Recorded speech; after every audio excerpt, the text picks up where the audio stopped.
الأنبياء والمرسلين نبينا محمد وعلى آله وأصحابه أجمعين أما بعد. So we stopped last week by the end of Ihsan, right? We finished off the end of Iman last week and we moved on to the third question, which was what is Ihsan? Okay, just for the brother, we discussing Hadeeth Jibreel. That way, Hadeeth Jibreel alayhi salam came to the Prophet sallallahu alayhi wasallam, asked him various questions, and the Prophet ﷺ gave the answers. So we're going through the answers. The first question was, what is Islam? He gave an answer. Next week we're going to discuss that answer. Then he asked, what is Iman? And then we discussed that now for the last month, basically. Then he asked, what is Ihsan? And we discussed that last week as well. Okay. Then the next question he asked was, وَمَتَى السَّاعَةِ? And when will the hour be? Or in another narration he said, أخبرني عن الساعة. Inform me or tell me about the hour. Right? So then the Prophet ﷺ, he answered by saying, the one being asked does not know more than the one asking. Right? The one being asked, who was him, the Prophet ﷺ, doesn't know more than the one that's asking the question. Right? So you asking me, but because you don't know, but I also don't know. Right? Meaning nobody knows when the hour will be. Right? Not even the best of angels, Jibreel alayhi salam, and not even the best of creation, best of mankind, the best of the Anbiya, the Prophet Muhammad sallallahu alaihi wasallam. None of them knew, or he couldn't give him the answer for when the hour will be, right? When the last day, or basically the last hour will be, right? So what's meant by this statement of the Prophet sallallahu alaihi wasallam? What's meant is to say that this knowledge is something that Allah has kept to himself and has not conveyed to anyone. That's basically what's meant by this. That this knowledge is solely in the hands of Allah. In fact, the narration in Sahih al-Bukhari, the Prophet ﷺ said that there are 5 things, 5 aspects which are known only to Allah. Right? There are 5 things which only Allah knows about. Right? And then he recited the last 5 ayat of Surah Al-Luqman. And those are the 5 things which are discussed in the last 5 ayat of the last ayah of Surah Luqman, are the 5 things which the Prophet ﷺ meant is known only to Allah. So he says that إِنَّ اللَّهَ عِنْدَهُ عِلْمُ السَّاعَةِ. Right? Verily Allah alone with him is the knowledge of the hour. Right? وَيُنَزِّلُ الْغَيْثِ. Right? He alone sends down the rain. وَيَعْلَمُ مَا فِي الْأَرْحَامِ. And he alone knows that which is in the wombs. وَمَا تَدْرِي نَفْسٌ مَاذَا تَكْسِبُ غَدًا. No person knows what he will earn tomorrow. And no person knows وَمَا تَدْرِي نَفْسٌ بِأَيِّ أَرْضٍ تَمُوتُ. And no person knows in what land he will die. Verily Allah is all knower, all aware. So these are the 5 things which the Prophet ﷺ wants to highlight, that only Allah knows. Firstly, the knowledge of the hour. The other one was the land. The only one who sends down the rain. وَيَعْلَمُ مَا فِي الْأَرْحَامِ. Those what's in the womb. Only Allah knows. Need 2 more.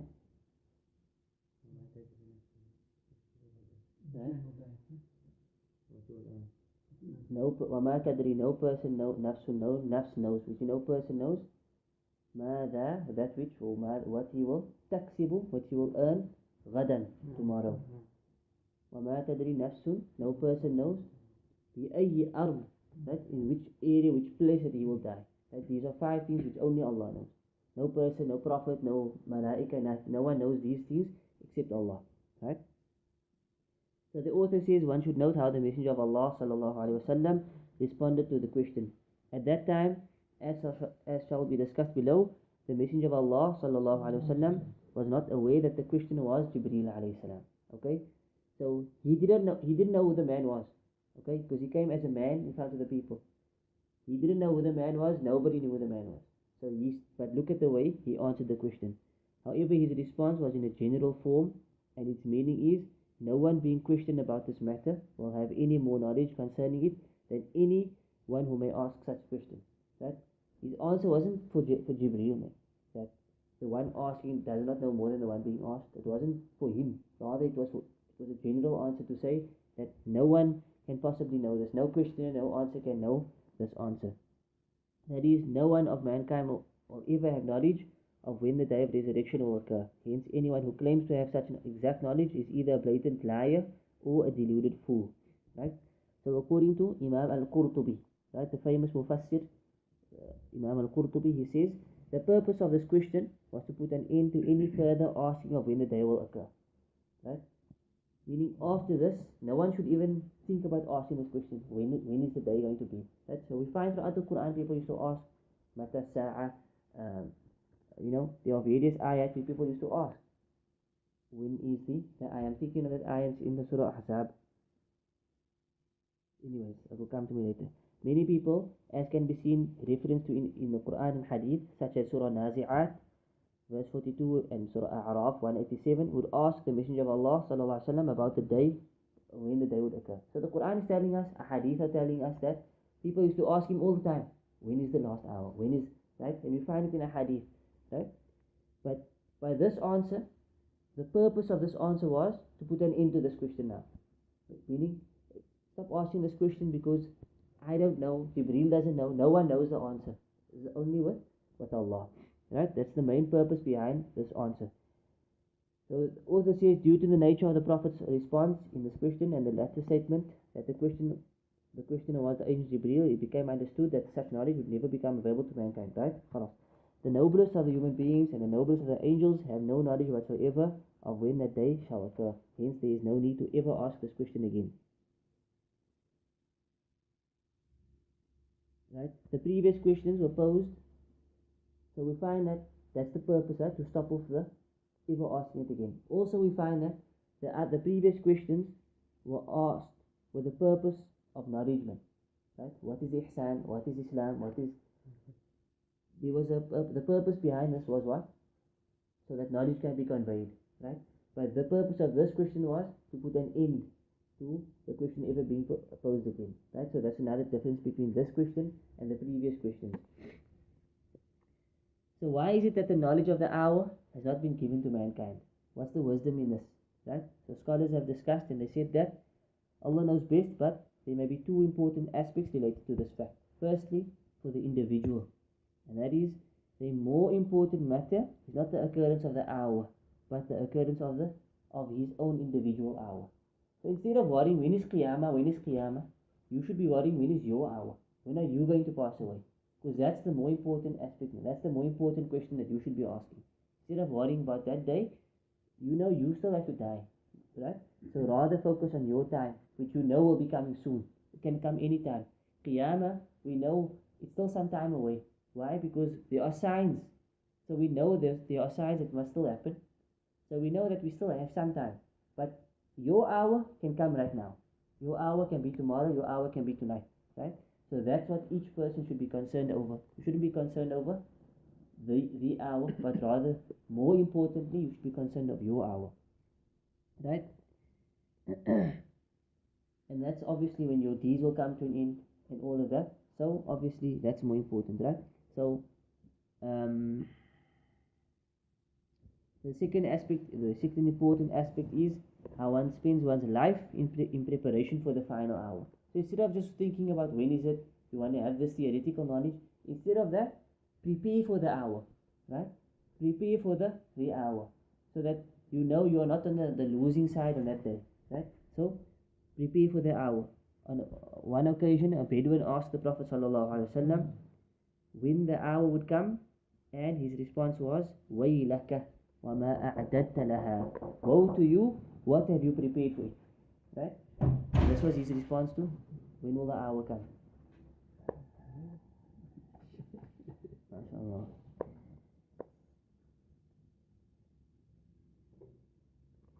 Then the Prophet ﷺ said, أخبرني عن أماراتها. So tell me, or rather Jibreel said to him, so inform me about the signs of the hour. عن أماراتها, of its signs, right? And then he answered. But before we get to his answer, the importance of the signs of the hour. Right? We said that no one can know when the day of judgment will occur. However, Allah has mercifully taught His messengers some of the signs that alert one to the fact that the hour is approaching. Right? So out of Allah's mercy that He has also revealed either in the Quran or via his Prophet ﷺ through the Sunnah, the signs of the hour. It's out of his mercy, right? Why? Because once we know these signs, then that will reinforce our belief in the Prophet ﷺ, right? Because as we see a sign that's true, it shows that what he said was wahi. It shows that what he said was true. It shows that he was a true prophet, man. Right? He didn't make up stories, right? So this should reinforce your belief in the Prophet ﷺ. More importantly, these signs, if one takes the time to reflect upon them, are a reminder of the Day of Judgment. So every time you see a sign of the hour, it should make you fear Allah. It should make you prepare that, hey, Qiyamah is coming. Right? It should make you aware that the hour is getting closer. The hour, because every time, and as we're living now, we see new signs of the hour. Right? One that just comes to mind, when you're in Saudi, you will see nowadays when you drive along the desert, it becomes green. Right? If you look, I'm not talking about the plants that they put and the grass that they put. If you look in the desert, you'll find the desert is becoming green. Right? There's grass growing there now. Right? Where it never used to grow before. And that is a hadith that the Prophet said. The hour will be approached when the desert becomes green and becomes like meadows again. It's a hadith. And it's happening now. And I promise you, I've seen it with my own eyes. Even to take photos of it. Where as you're driving along the highways, which used to be just dead, sand and sand, now you see grass growing. Right? So that's another sign of an hour. It's a minor sign, but it's happening. The point is, and if you look around, you'll find many signs have already happened, and they are still continuing to happen. But the wisdom in this should remind us that Qiyamah is coming closer, and this should obviously remind us of Allah, to fear Allah, and to prepare for the hour. Right? So it shouldn't just be, oh, it's a sign. That sign must change you, man. Right? Everything's not nothing. We don't just learn theory. The theory is supposed to have an effect on you. And again, this comes to the whole issue of knowledge and beneficial knowledge. Right? Knowledge is theory. Beneficial knowledge is theory with action. It changes you, it softens your heart, it changes you, right? Makes you fearful of Allah. Right? More importantly, they should revive the heart of the person and make him recall what he is doing on this earth and to where all of this is heading, right? We discussed that right now. There is a very direct and clear relationship between the signs of the hour and ihsan. Right? We spoke about ihsan. So, you weren't there. What is ihsan? One of you must answer now, what is ihsan? So we said it's not just theory, you must know the stuff. So, someone can explain what is ihsan quickly.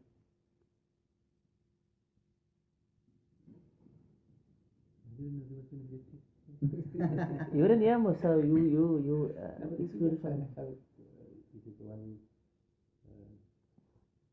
practice as if Allah touching you. Yeah, that's actually the second level of ihsan. That we compared to what we discussed. As if you're seeing Allah, right? Because the Prophet said, "And ta'bud Allah ka'annaka tarah," that you worship Allah as if you see Him, right? فَإِن لَمْ تَكُنْ تَرَاهُ, and if you cannot see Him, well, obviously you cannot see Him, but then فَإِنَّهُ يَرَاكَ, you should at least know that He sees you. So we discussed that these two levels to ihsan, right? These two levels to ihsan. And maybe must listen to the recording bi'idhnillah. So there's a very direct and clear relationship between the signs of the hour and ihsan. When one witnesses these signs around him, there should be clear reminders of Allah and one's future meeting with Allah. There should be a reminder that Allah has foreknowledge of everything that is occurring in this world. This is how He would convey those signs to His messenger. Right? So it's out of Allah's knowledge. Allah already said this is going to happen. You're going to see this. The Prophet said you're going to see this. This is part of the foreknowledge, right? Because as we said, there are four aspects in the belief of Qadr, we said as well last week. We said is firstly, that Allah knew everything beforehand. Secondly, He wrote everything beforehand in the Lawh al-Mahfuz, in the preserved tablets, which is also known as the Book of Decree. Thirdly, this is the third aspect we said, He wrote everything, nothing happens except by His will. If He didn't will it, it would never have happened. Fourthly, everything, or He rather is the creator of everything. By His, إِنَّا كُلَّ شَيْءٍ خَلَقْنَاهُ بِقَدَرٍ. That's the fourth aspect. That everything was created by Allah's preordainment. And He is Khaliq kulli shay. He is the creator of everything. So we said that's the four aspects of divine decree. Right? These things are important. Okay, you must understand them and try and memorize them. So it's part of Allah's decree that these signs are happening. So you see, everything is interlinked here as we're learning. Ihsan is part of it, dhikr is part of it, the reminders of the akhirah is part of it, or qiyamah is part of it. All of these things are supposed to make you more fearful of Allah, make you realize it. Allah spoke the truth, right? It brings your conviction in Allah even greater than it was before. So with me, these are the points behind all of this. Okay? And that would make you more of a muhsin. That would make you, this is where ihsan again comes in. So by realizing that, you now start to strive to better your worship. You now start to strive to become a better worshipper of Allah. Right? And that's where ihsan comes in. So ihsan in a nutshell is when you perfect your act of worship. Right? So the mu'min will do the act of worship, but the muhsin is the one who will do the act of worship in the best possible way. Right? That's the slight difference between the two. So why is it referred to as the hour? Why is the word as-sa'ah used? The sa'ah basically means an hour, right? Although during the time of the Prophet ﷺ, the word sa'ah did not necessarily mean an hour, as in 60 minutes, right? However, it meant a portion of time that wasn't long and wasn't too short. This is basically what sa'ah referred to, okay? So we know in this context, as-sa'ah, the hour, refers to the last day, right? It refers to the last day. But there's a number of explanations as to why it's referred to this, why it's referred to as as-sa'ah. So some say it is called the hour because although it will last for a very long time, it will be established suddenly. So it will be a long time, but it will come upon you suddenly, right? It will be established suddenly to the point that a person who is holding some food in his hand will not be able to taste it, right? For example, Allah says in the Quran, فَهَلْ يَنْظُرُونَ إِلَّا السَّاعَةَ أَنْ تَأْتِيَهُمْ بَغْتَةً فَقَدْ جَاءَ أَشْرَاطُهَا. Do they then await anything other than the hour that it should come upon them suddenly? But some of its portents have already come, right? Meaning Allah is already warned them. Some of the hours, the signs have already come, but they're still awaiting this hour. So you'll find people, they see the signs, they have no effect on it, but they're waiting for the hour. But before they know it, the hour will be upon them. But yet the signs have all passed them, but they never really took heed. They never really took note. Hence it is referring to the first event or beginning of the hour that will come all of a sudden. Right? It could also be referred to as the hour because that is with respect to the timing of Allah. Allah says, تَعْرُجُ الْمَلَائِكَةُ وَالرُّوحُ إِلَيْهِ فِي يَوْمٍ كَانَ مِقْدَارُهُ 50,000 سَنَةً. The angels and the ruh, meaning Jibreel, ascend to him in a day, the measure whereof is 50,000 years. Right? That will be the sa'ah will be 50,000 years. Hence it is a very long event, but as part of that day it is like but 1 hour. Okay? So on that day will be 50,000 years. But the hour, the beginning of that day will be like an hour, meaning it will be like a short time in consideration of the hour of the day. Finally, some say it is called an hour in the way of a good omen, hoping that it will pass easily and quickly. In the same way that in Arabic an important matter is referred to as the successful matter. So when they say it's a sa'a, that's in hopes that it will be like an hour. That's something that's very quick. So we know the day will be extremely long, right? 50,000, some narrations say 60,000 years. Okay? But there's a hadith in Al-Hakim, in Mustadrak of Al-Hakim, which Shaykh Albani said is Sahih, where it says that that day will be, for the believer, for the true believer, that day will be the length between Dhuhr and Asr. Right? For the true believer who has Iman, who has complete Iman in Allah and His messengers, in the 6 pillars of Iman, right? For him, that day will be the time, like the time between Dhuhr and Asr. Right? So, again, when you read a hadith like this, that should be like a form of glad tidings, right? It should be a form of, a form of relief. Right? On Surah Qiyamah, the people's going to say, Ayn al-Mafar. Right? They're going to say, Ayn al-Mafar, how do we get out of this, man? Right? Where's the exit for us? Where's the way out for us? The way out is here. It's now. Your time is now, right? Your time for action is now. Your time for change is now. So, for us, we should look at that hadith and now strive to be a believer. Strive to be a true believer. Firstly your aqidah, obviously. Then by your deeds. Your deeds must also carry on. Your deeds must follow through with that aqidah, with that seeking of knowledge, and then act upon that, right? So what was the first? Then the Prophet ﷺ answered, right? He was asked, what is the signs of the hour? So he says, أَن تَلِدُ الْأَمَةُ رَبَّتَهَا. Right? Where he said, the slave girl shall give birth to her master. That was his answer. Where a slave girl shall give birth to her master. Okay? So the scholars differed concerning the interpretation of the sign of the hour. Indeed, it is difficult to explain many of the signs of the hour that the Messenger of Allah ﷺ stated. In some cases, perhaps only those who actually live through the events being described will have a complete and correct understanding of what the Messenger of Allah ﷺ meant. Right? So sometimes it is very vague what he said. So scholars would differ greatly over what's actually meant by the statement. So what the author is saying is, at times when you actually live through an event, now you can maybe say, you know what, this is what's maybe meant by this hadith. This is what's probably meant by this hadith, right? For example, it may be only in modern times that one truly witnesses and understands what the Prophet ﷺ meant by women who are dressed but naked. Before modern times, the scholars could only hypothesize as to exactly what was referring to. Hypothesize. But what was exactly being referred to, right? So on this point, that a slave woman would give birth to her master. The slave woman would give birth to her master. There are four opinions, right? Now, must I discuss all four opinions or just the strongest view?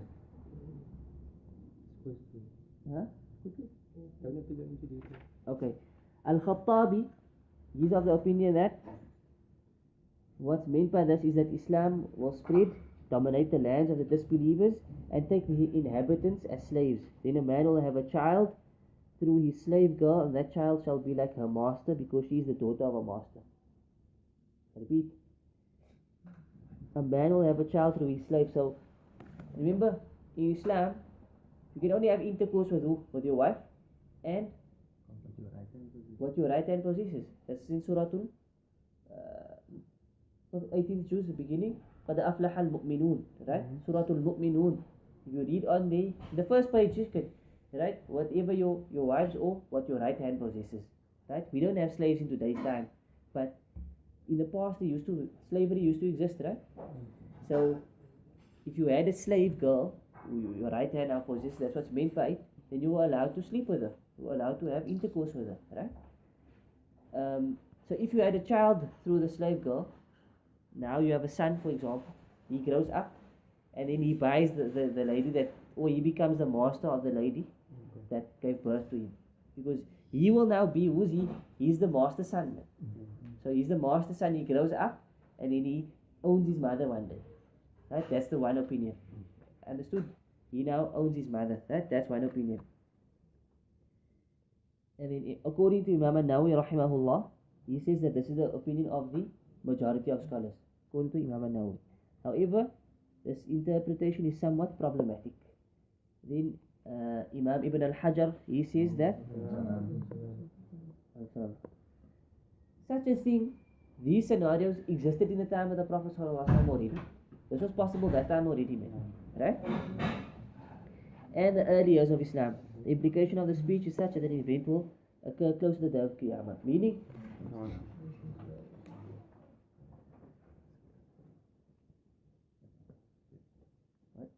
Zakaria, we said he gave the first sign of Qiyamah, right? He says, Antaridul amatu rabbataha, where the slave woman will give birth to her master. So we said these four opinions. The first opinion was where a woman will give birth to a man. We're talking about now what's meant by the statement, right? Where a woman gives birth to a man, right? To a child, right? That child grows up and eventually he becomes her master, right? That was the opinion of the majority according to Imam An-Nawawi. But then Ibn Hajar says he doesn't agree with this explanation. He says because this could have happened ages ago. This could have happened in the time of the Prophet ﷺ, because there was slavery, there was child being born. So he disagrees with this view. Because he says this is a sign of Qiyamah. It will come later on in time towards as Qiyamah is coming, then this will happen. You with me? So he disagrees with this. The second interpretation is that the slave girls who have been given birth to the owner's children will be sold by the owners. There will be so much selling of such women that the woman's own son will later buy her and not realize that it is his mother. Hence, the one she gave birth to will become her master. Understood? Right? A third interpretation is that the woman gives birth to a child. However, that child was not the result of a completely legal act of intercourse, such as the child being the result of fornication or an improper marriage. Then the mother is sold in a proper and correct manner, and she continues to be sold until finally her own child buys her. Right? That's one interpretation. Then the fourth interpretation, which seems to be the strongest one, and this is the view of Ibn Hajar al-Asqalani, he says that the children will disobey their mothers. Right? Children will disobey their mothers. The child will end up treating his mother like a slave owner treats a slave girl, showing disdain, perhaps beating her, and in general, treating her simply like a servant. In this case, her master, where a slave girl gives birth to her master, in this case, her master is referred to as, is either figurative or in the sense of the one who brings up the other. Right?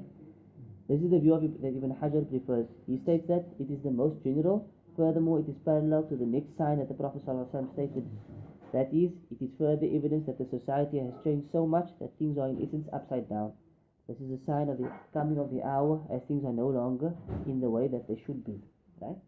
So, according to this view, it's got nothing to do with the child being buying the mother back and all that. It's basically where the child grows up in a disobedient manner and he starts treating his mother like a slave. Right? It's a role reversal now, where he starts abusing her. Right? Okay, and we're going to speak more about that soon, inshallah. Then the next point that the Prophet ﷺ made was, he said, you will see barefooted, scantily clothed, destitute shepherds competing in constructing lofty buildings. Alright, this is the second sign of the hour. So you will see. It's minor or major sign, or is it just, it's not categorized as a, It's not categorized. it's just a sign. Yeah. You will see the barefooted, scantily clothed, destitute shepherds competing in constructing lofty buildings. Okay? So Imam al-Qurtubi says that the point of this sign is, once again, the affairs will be turned upside down. The Bedouins will be in charge, taking over by force and having the wealth in their hands. The only concern after that will be competition and boasting in constructing tall buildings. Al-Qurtubi, who died in the 6th century, he says that we have witnessed that during this time. That was what 800 years ago. He says that they have already witnessed it in his time. Right?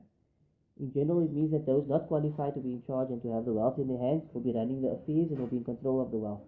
They will not know the proper way to deal with their wealth or how to run their affairs. Hence, they will waste their money in extravagance and frivolous pursuits. Other hadith of the Prophet give the same impression of what will occur before the hour. The Prophet said, لا تقوم الساعة حتى يكون أسعد الناس بالدنيا لكع ابن لكع لكع ابن لكع. The hour will not be established until the happiest of all people with this world is Luka ibn Luka. Until the happiest person in this dunya is Luka, the son of Luka. Right? The name Luka, the son of Luka, means the most ignorant, stupid fool, the son of the most ignorant, stupid fool. Luka is a stupid guy. He's an ignoramus, and he's the son of Luka. Right? So you have an ignorant, the son of an ignorant. Until he will be the happiest person in the dunya. The hour will not happen until you have the most ignorant, who is the son of the most ignorant, until he is the happiest person in the dunya. Meaning with regards to dunyawi things, when he's in charge, he got all the wealth, right? Another hadith states that if the trust is lost, then expect the hour. He was asked, how will it be lost? He said, Sallallahu Alaihi Wasallam, when the affairs are in the hands of those who are not qualified for it, then expect the hour. Right? So, in this hadith, the word urat is used, right? Urat. Urat usually means someone who is naked, right? However, Al-Qari points out that it is also applies to the person who has left a part of his body that should be covered, uncovered. That is the most likely meaning here, hence the translation, scantily clothed has been used, okay? That's why we said barefooted, scantily clothed, destitute, shepherds competing in constructing lofty buildings. So, Al-Qurtubi says he saw this in his time. We can also say that we see it in our time. If you look at Dubai, right? You have people who are just trying to be extravagant with their wealth, building bigger and bigger and bigger buildings, for example. Some parts of Saudi as well. Right? You see it happening today where shepherds, Bedouins now have the money and they're not using it in the correct way. Right? So a summary of the two signs mentioned in the hadith. Because he only mentioned the two signs. In this hadith, only two signs were mentioned. Obviously, the other signs of the hour we get either in the Quran or other places in the Sunnah. Both of the signs indicate that the state of affairs will not be proper. Right? With regards to the... Okay, we're going to get there. In the first sign, those that are not deserving of authority, respect and good treatment, meaning the mothers, will be treated with disdain and without their due respect. In the second sign, those that are not deserving of wealth and authority, or do not know how to handle it, will receive wealth and authority. One can only imagine what society as a whole must be like when such occurs. Right? And it's already occurring, man. It's already occurring without doubt.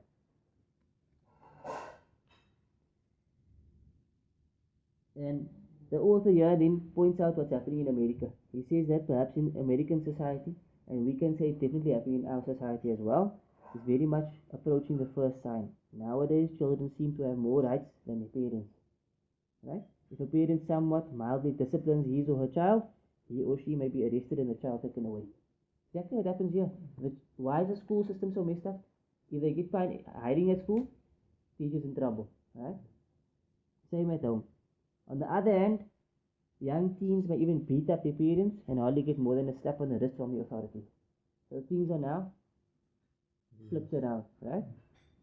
Perhaps one of the greatest signs of this turning upside down of the ways things should be is the place of the Muslims versus the disbelievers, right? Today, although Muslims, right? If we look at the state of the Muslims in the world compared to the state of the kuffar in the world, this is another example of how things are turned around completely. Why?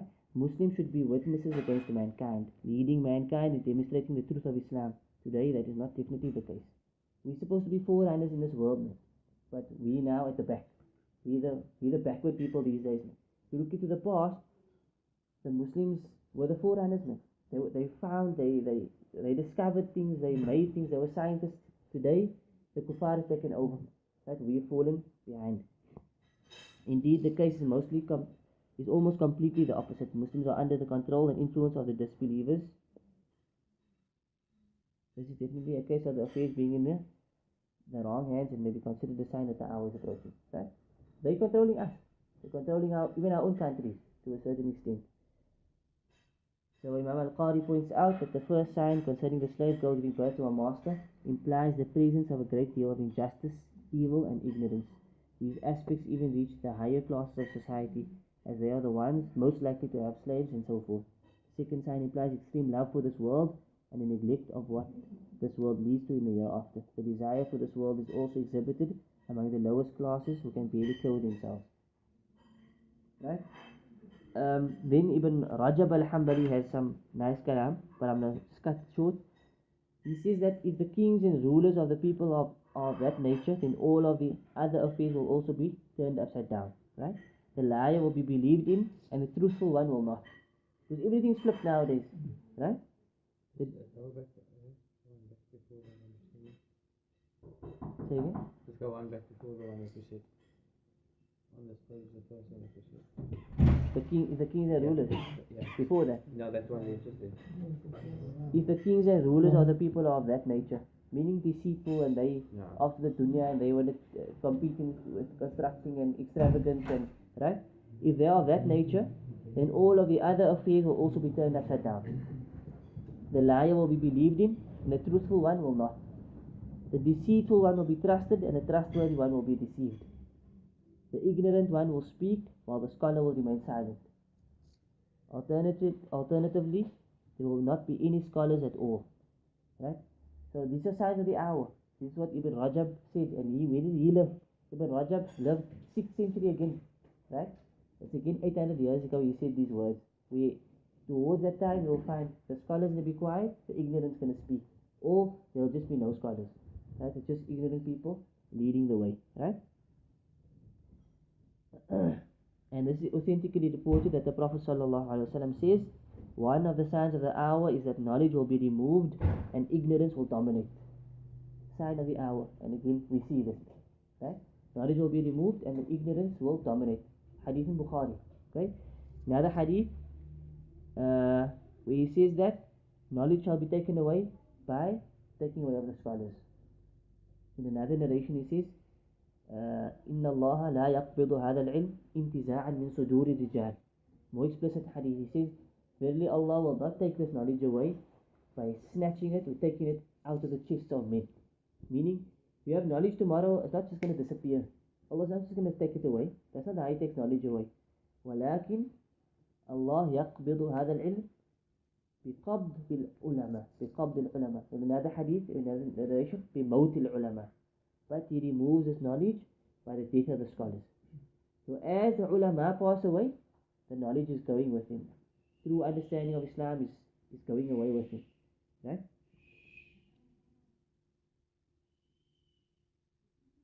Right? Until the time will come, حتى إذا لم يبقى عالما اتخذ الناس رؤوسا جهالا.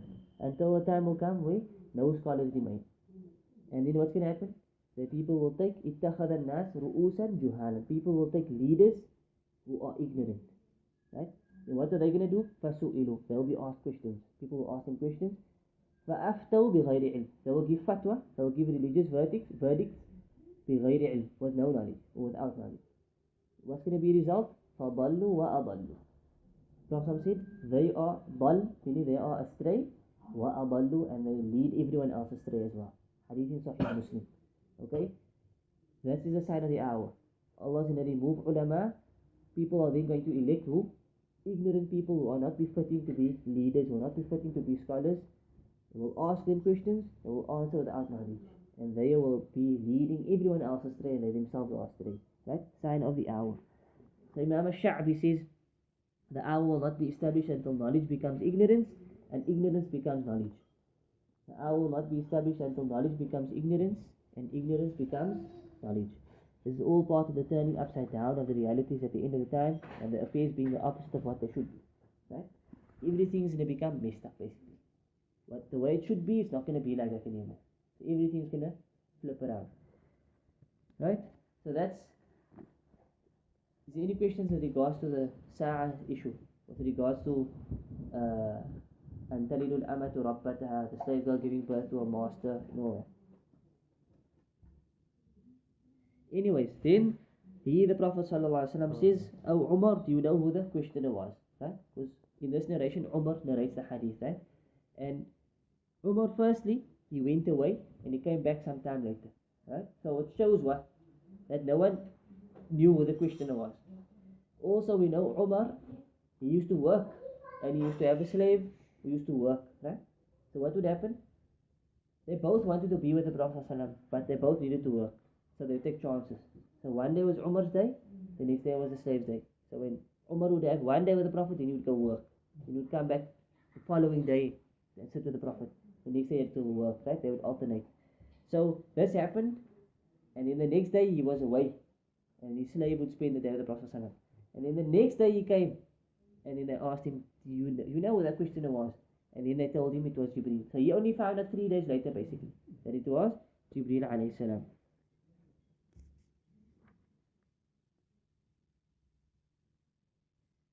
Right? And then what did he say? It was the angel Jibreel who came to teach you your deen.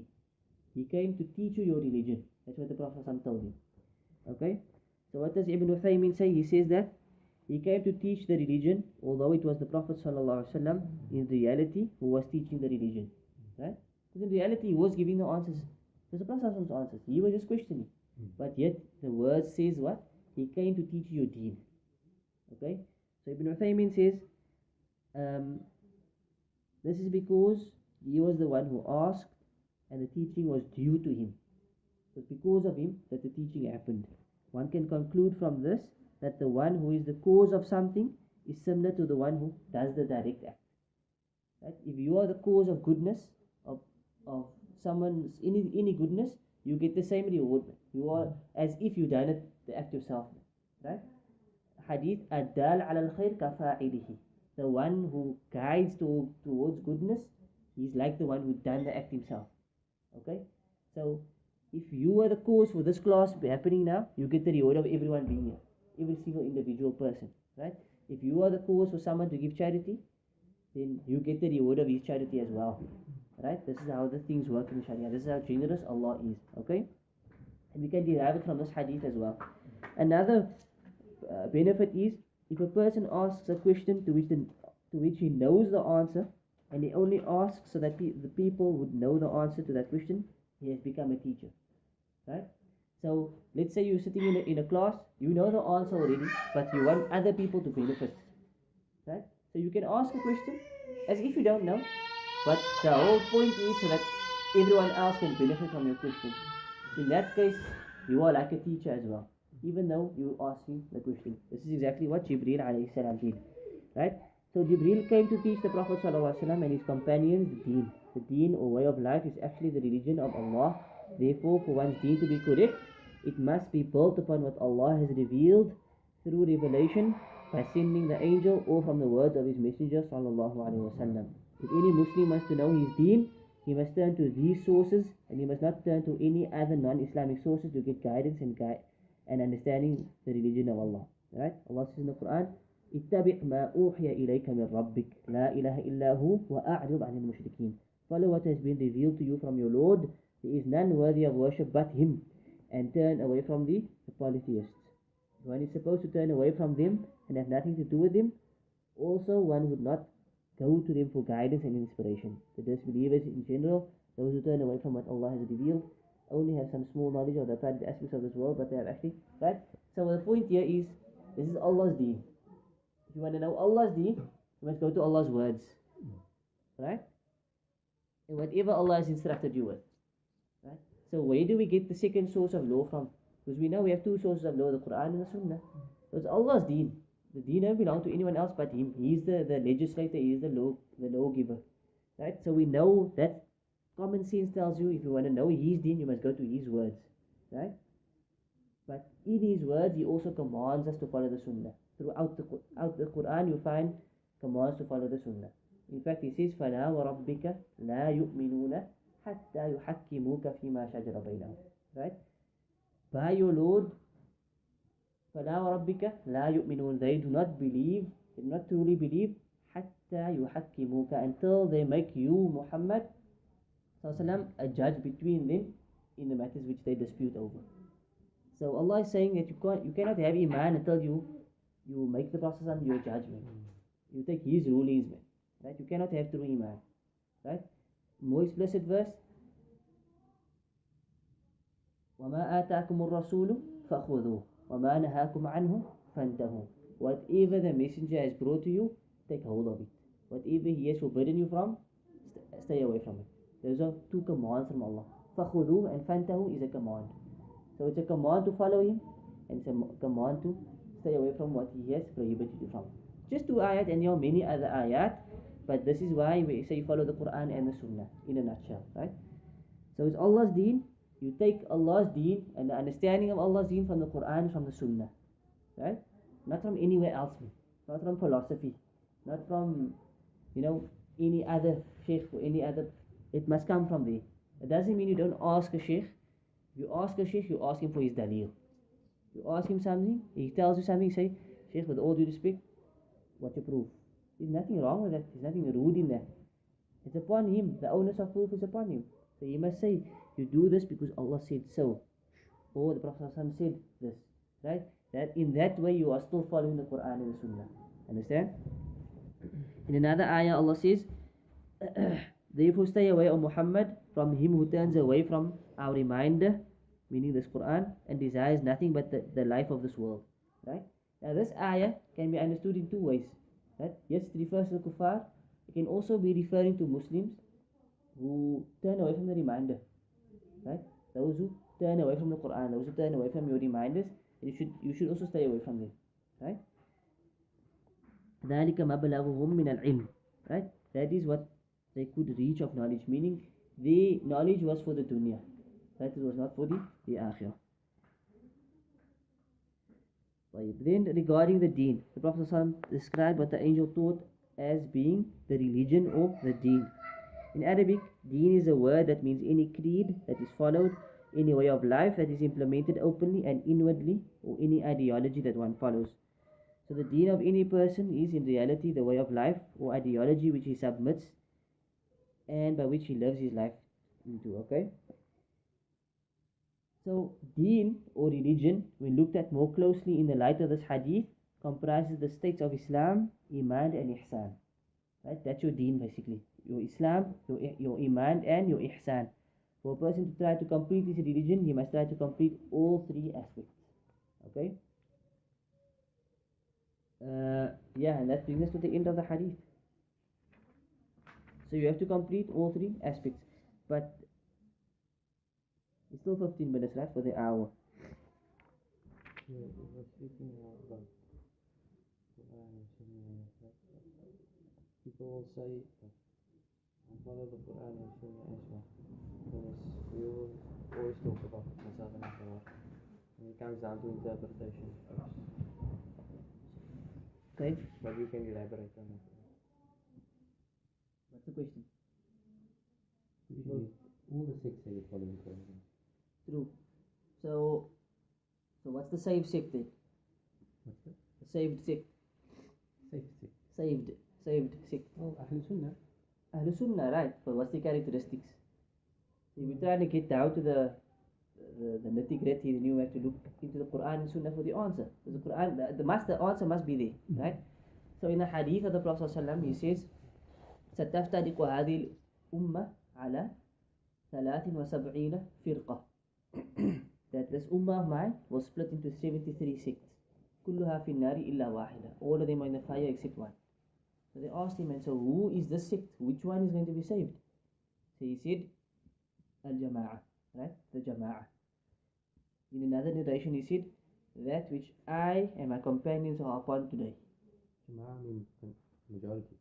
Can you explain that now? Okay. That which me, meaning I and my companions are upon today. That's what the saved sect is. So it's the way of the Prophet ﷺ and the Sahaba. Right? Then Jama'ah was explained by the Sahaba already.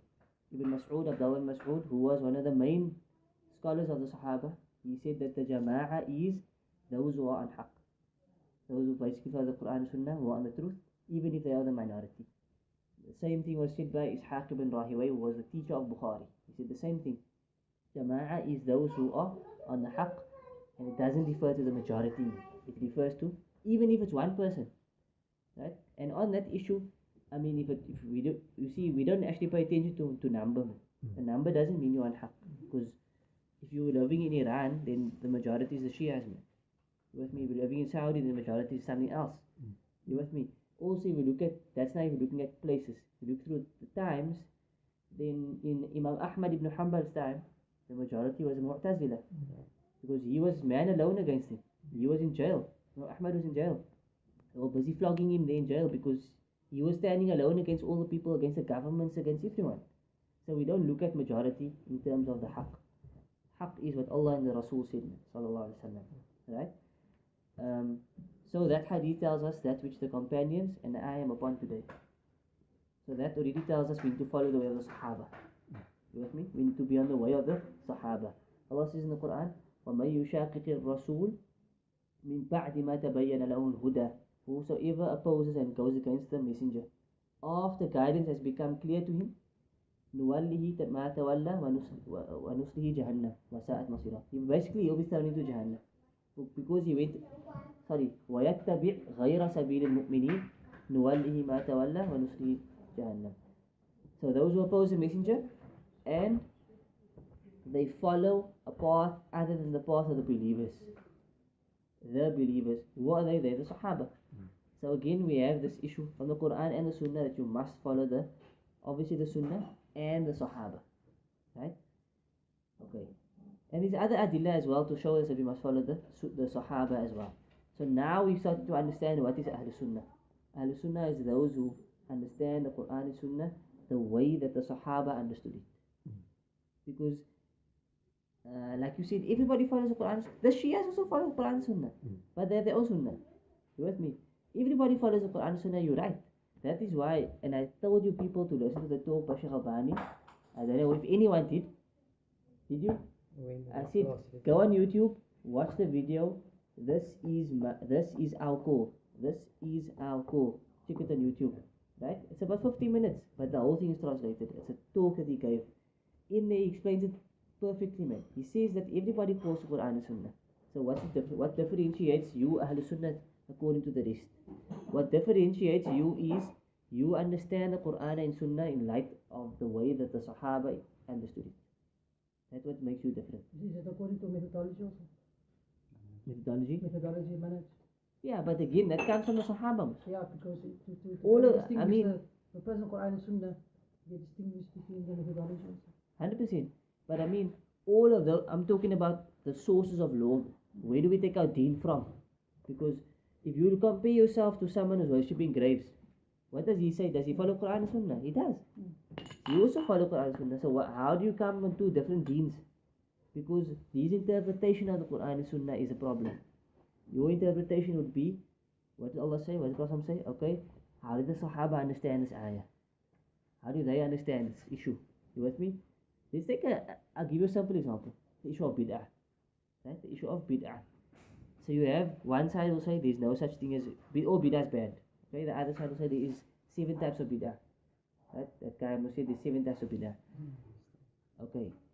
So, fair enough. What does Allah say in the Quran? فَإِن تَنَازَعْتُمْ فِي شَيْءٍ فَرُدُّوهُ إِلَى اللَّهِ وَالرَّسُولِ. When you differ over something, you take that differing back to Allah and His Messenger. So now we differ over bid'ah. Let's see what Allah said, let's see what the Messenger said. Right? So what's our proof? Our proof is, firstly, the Prophet said all bid'ah is bad. Kulla bid'atin dalala. Kulla means all, right? Secondly, let's see what the Sahaba said.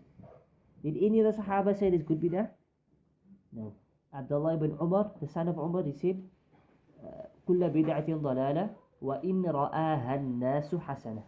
Even if the people view or see to be good. Every bid'ah is dalal, is misguidance, even if the people view that bid'ah to be good. This is the ultimate refutation against good bid'ah. The ultimate. Because you can maybe what Maulana meant. You will tell me, nee, die Maulana is good. Bring the community together. Abdullah ibn Umar told us that time already. Even if they say it's good, you must know it's misguidance. And it's authentic narration. Right? So we get our understanding of bid'ah from the Sahaba already. Abdullah ibn Mas'ud, again, he said, ittabi'u wa la tabtadi'u. Follow. Ittabi'u, make ittiba'. Follow. Wa la tabtadi'u, and don't innovate. فَإِنَّكُمْ قَدْ كُفِيتُمْ. For verily you have been sufficed. What's in the Quran Sunnah is sufficient. You can't come with anything new. Again, why am I highlighting this? Our understanding of bid'ah comes from who? Sahaba. We don't need Ibn Taymiyyah. We don't need Ibn Taymiyyah. They are great scholars.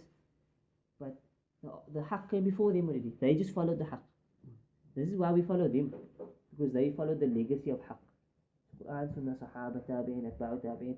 Then came Imam Shafi, Ahmad. They were all on the same path. All of them, same path. So we want to be on that path. So we're trying to follow all those scholars who follow that path. You with me? And that's why, and the ikhtilaf will always be there, because, and this famous hadith, the Prophet drew a line in the sand.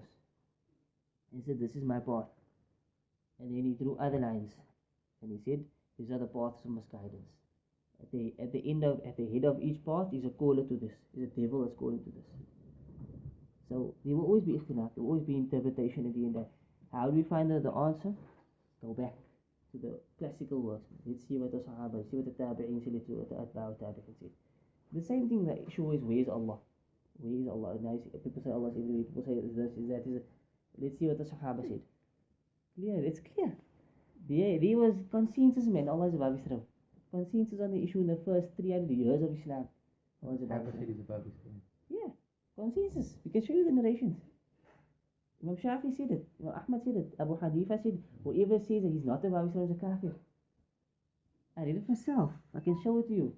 That Malik said the same thing. He's above his throne, he's occupying time or space at least. How's he?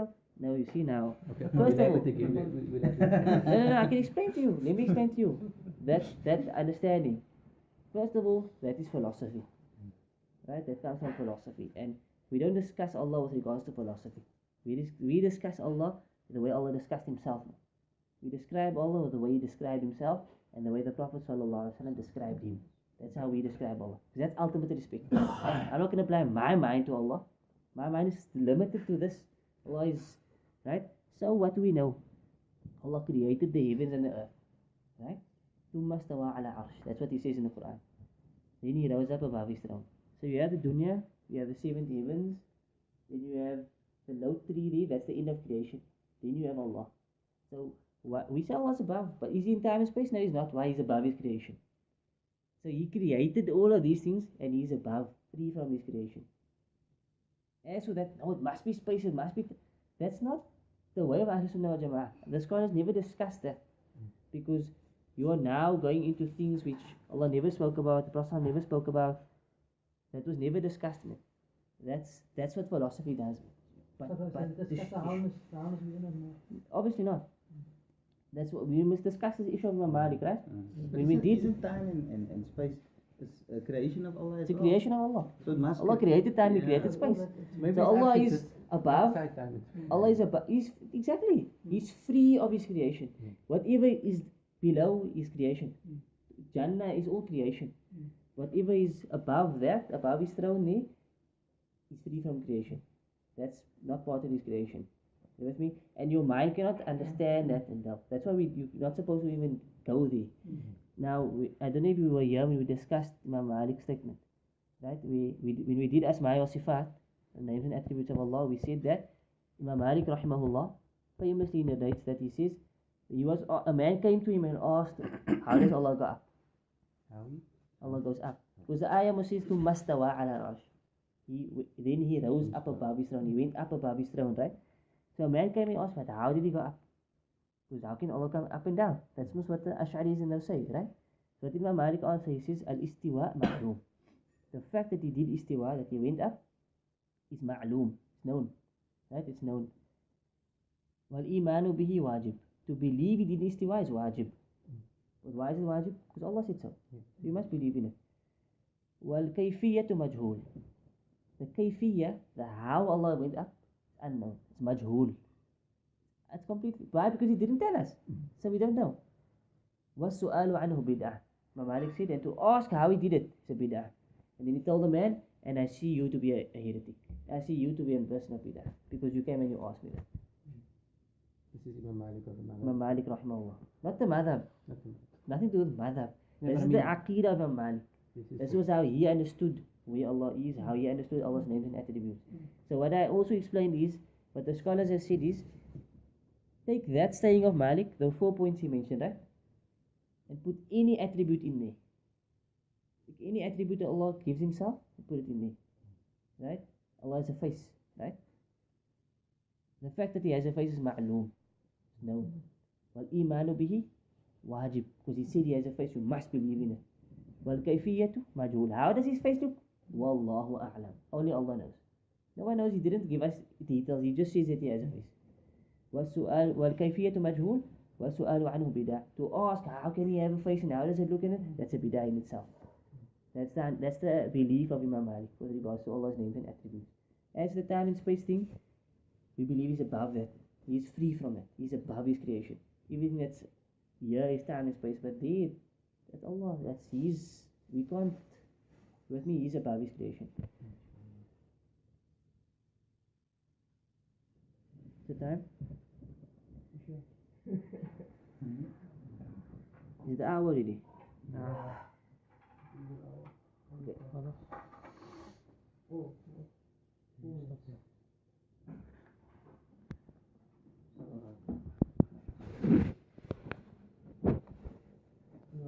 Is that understood, Asrar?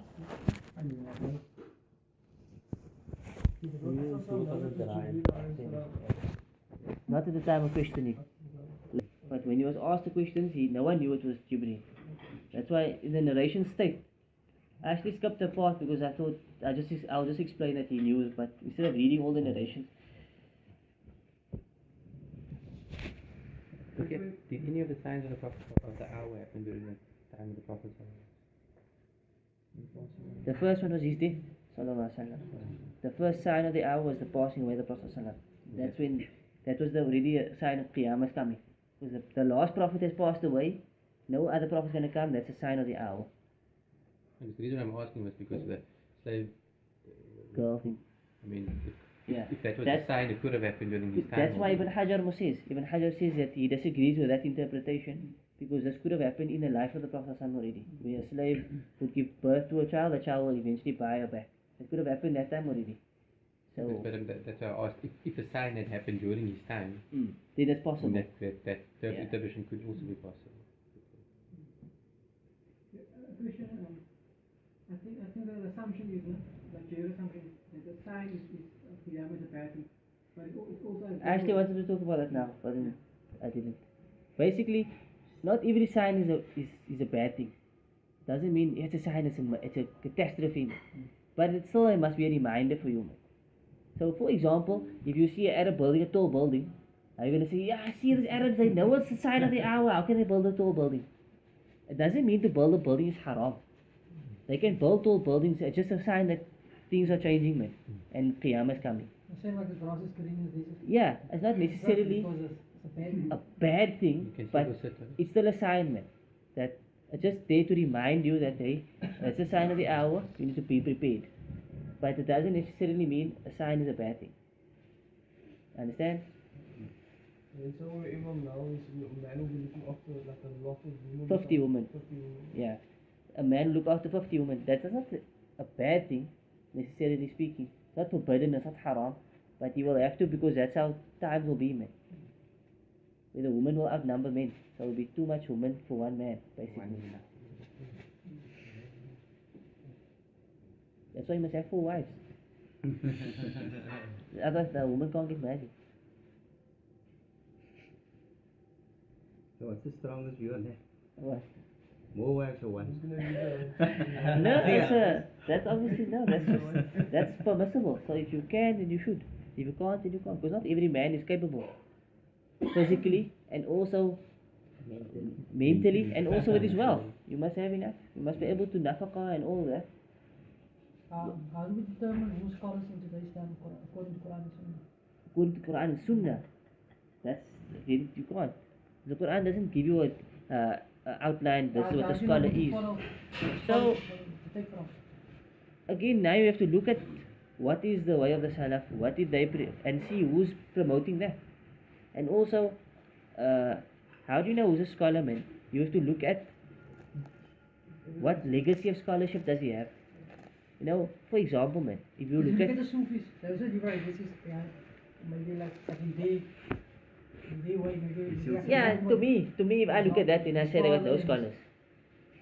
Honestly. If you look at Alim Maliki, his father lived Alim Maliki behind. Right. Okay, fair enough. They had knowledge. From Ahlul Bayt. They had knowledge. Ahlul Bayt don't mean you're a scholar. Right? You can be from Ahlul Bayt and you can be a deviant. Right? And that's proven through the Quran.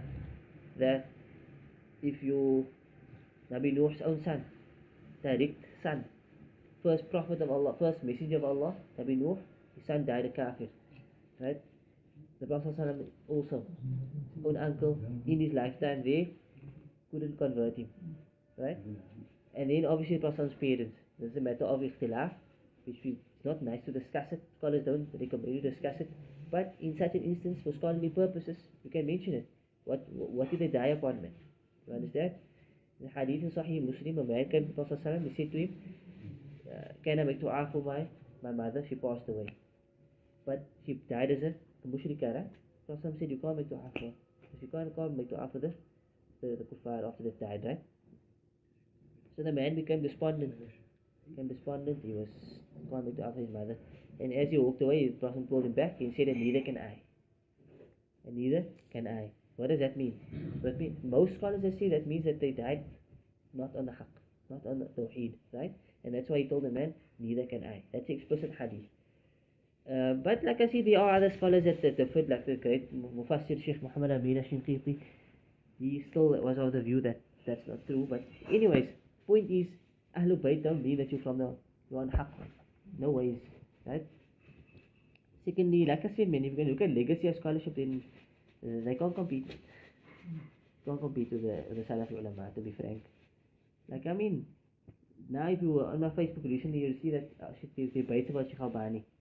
To this day, that Sheikh Albani they say he wasn't a muhaddith. Sufi guys, they say he wasn't a muhaddith, he didn't have knowledge of hadith. And so I said to this guy, bring me one muhaddith of this era who was greater than Sheikh Albani. He said, I'll give you 10. Till now, I'm waiting for one. He told me I'll give you 10. He never gave me one yet. Ask him again. I know he can't. Because I gave him a list of books, here Sheikh Albani's books that's online. It's like 100 and odd books on Hadith. I said, yeah, show me, compete. Can't. He said, this don't prove anything. Now the post that I put up, there's still 110 books that's unpublished. Now the post was talking about that. I said, there's 100 on that's published, 100 that's not published. Bring me one, man. He said, no, the scholars of Hadith didn't. He said, he quoted another muhaddith, Sheikh Shu'aib al-Arnaut, rahimahullah, passed away recently. Great muhaddith from Syria. He said, yeah, he criticized Sheikh Albani. So I put a YouTube clip there, and man, Sheikh Albani is a muhaddith of the era. And I didn't disagree with him in anything. I only have love and ihtiram and respect for Sheikh Albani. He said, there's no proof in it. They have no proof, man. They're just emotional people who, that's why the next status was, no one will hate Sheikh Albani except the ignorant person who doesn't know anything, or the person who hates him because of his views and his refutations that he done. And that's why they hate him, because he's refuted the Sufis, he cut them off. That's why they hate him. It's not because they can't dispute his knowledge, can't dispute the legacy he left behind. So if, for example, if we look at the legacy of a scholar, look at his books. What did he write? What did he leave behind? Look at his students. Sheikh Albani's students alone will take them all apart. His students alone will take them all apart. Forget the man himself. Look at Sheikh Ibn Taymiyyah. See how many books he has. Almost 200 books. Look how much students he's produced. Bin Baz, the same thing. So Bin Baz was blind, but his speech was so good, so on point, and his explanations were so good. He's got books that are published based on his speech. You know what I mean? You can't compare the two. Even Taymiyyah's books as well. And Taymiyyah, yeah, Allah, Taymiyyah. We can dispute it with Taymiyyah.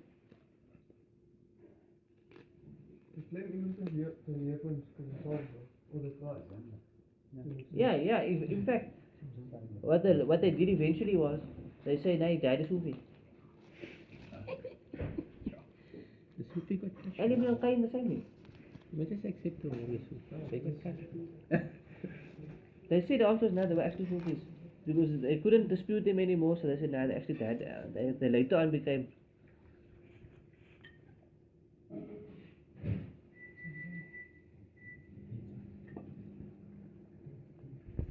Scholar is and was a Jaya. Because a scholar was once a time a Jaya. Now he became a scholar, so he knows the difference. But a Jaya was never a scholar, he doesn't know the difference. But if you look at the Sufis now, they don't have like scholars among themselves. That's what I'm saying, they don't have scholars. They don't have scholars. And these scholars will be dead or so. But then you continue. Like, but look at the Sufis now in the world. They don't really have scholarship. Yeah, she doesn't. There's no real scholarship. Samson. Look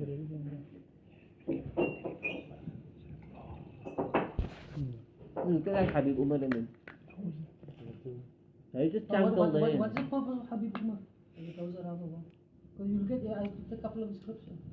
He just goes there and It's just chunking and it's almost emotional like a president and visiting a crying country. and. You know, visit a country, show his face. You say it's like a Dajjal. You know Dajjal? No, Hadeeth, they say it's the Dajjal is going to come in the time before the actual Dajjal. And he's not one of the guys who used to say, the dream of the prophet and whatever. He says that if you take his photo and you put it under your pillow, then you're going to dream of the prophet as well. I never heard of that, man. He gives the people their photos. Habib? Yeah. Most mystical. I know the mystical side of it and all of that, yeah. This is good. Sheikh Jamil told us that. Remember? Habib Umar says, I don't know if he says. Yeah, Sheikh Jamil told us. Umar, he gives the people his photo. He said, put it under your pillow. No, but they're all on television. Most of it. Most of it believe that. They second most. Even with regards to the